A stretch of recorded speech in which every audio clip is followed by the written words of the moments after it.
عدل او انصاف ملاویږي نو بیا په چا باندې ظلم نه کیږي. نن سبا ظلم ولې زیات دی چې عدل او انصاف نشته دی. انصاف د چا دپاره دی چې د چا سره پیسې ډېرې دي. انصاف د چا دپاره دی چې د چا زور ډېرې.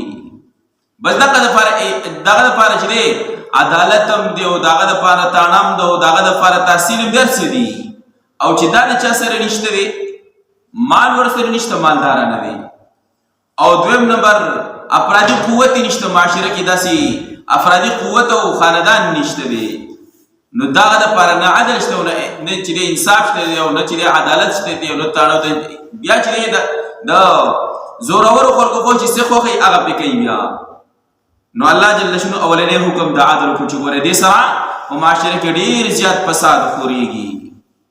او چې کله په دې باندې حکم وشو نو د معاشرې نه به بلکل فساد چې ختم شي. ظلم زیاتې فساد دا به د دې سره ختم شي بیا. لکه د عمر رضی الله عنه دور خلافت کې چې د عدل او د انصاف حکومت قائم و نو څومره عدل بیا دومره عدل و چې یو ویزا هغې به د پردي پټي نه چې دی بغیر اجازه د پردي پټي نه چې دی پس خوراک نه شو کولی. ګیا او پاڼه به هم دغه پردي پټي نه شوه چې دی را شو کولی.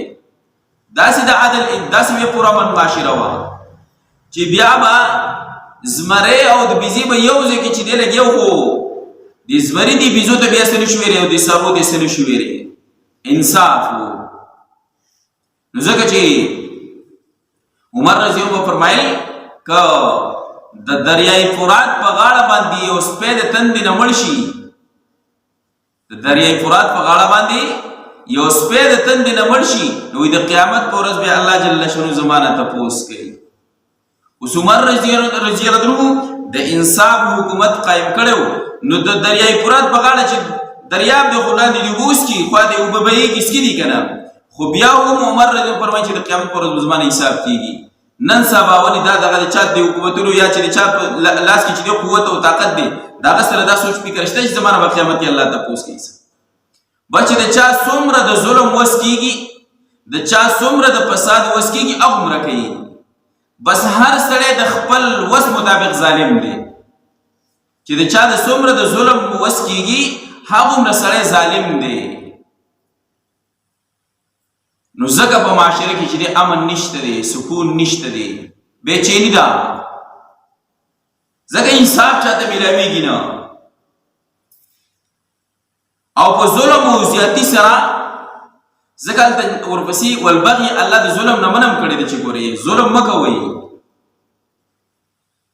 دلته ابتدایي دغې عدل ذکر کو چې انصاف کو هلته اخري نواهیو کې اخري ذکر کو چې ظلم مه کوئ.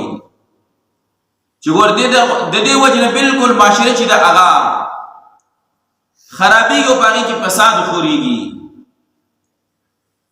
بیا د چا سره د مال د حفاظت چې دی هغه نه یې ګڼي چې د مال به محفوظ شي د سړي جان محفوظ دی د سړي عزت چې دی هغه محفوظ نه وي بیا.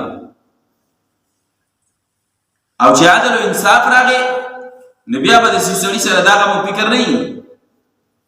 هغه به بیا دا ګڼي چې زما تپوس کوونکی څوک شته دی نو د هغه عزت به بیا محفوظ وي.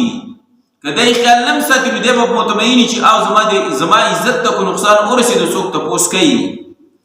د مال به هم دومره خیال بیا نه ساتي ځکه دی وایي که زما مال ته نقصان ورسېدو څوک یې تپوس کوي. د خپل جان به هم بیا محفوظ وي دی به وایي چې او زما د جان څوک تپوس کوونکی شته دی.